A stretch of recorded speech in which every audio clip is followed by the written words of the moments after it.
lakini matokeo yake akawa alivyokuwa akawa anatembea tu, nikawa nisimulia anatoka narudi. Wewe kulikoni? Ananiambia mimi niko around tu. Ndio maneno yake. Ananijibu, ananionyesha kidogo kwa ishara. Niko around. Matokeo yake kaja na mimba ile ya kuitoa, na mimi sikutaka kuchangia kutoa.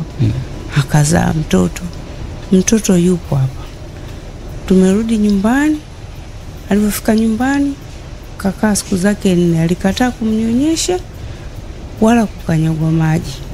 Akaondoka akaingia mtaani kwenye biashara zake za kujiuza. Alikuwa anafanya biashara za kujiuza. Anauza mwili mpaka sasa hivi. Yupo. Lakini hana habari na mimi wala mtoto wake. Msaada mimi napata kwa watu tu wengine. Lakini kuna mdada alijitolea akanamnunulia maziwa huyo mtoto ya kopo. Kananyonya mpaka alipofika miezi 10. Yule dada akasema sasa hivi kuna changamoto zimemkuta. Kwa hiyo kama kuna uwezekano tumnunulie maziwa ya ng'ombe, anyonye maziwa ya ng'ombe. Nikamwambia haya, nikakubaliana naye. Basi nikamwanzishia maziwa ya ng'ombe. Maziwa ya ng'ombe yenyewe nikawa nanunua 500 yamenishinda nayo.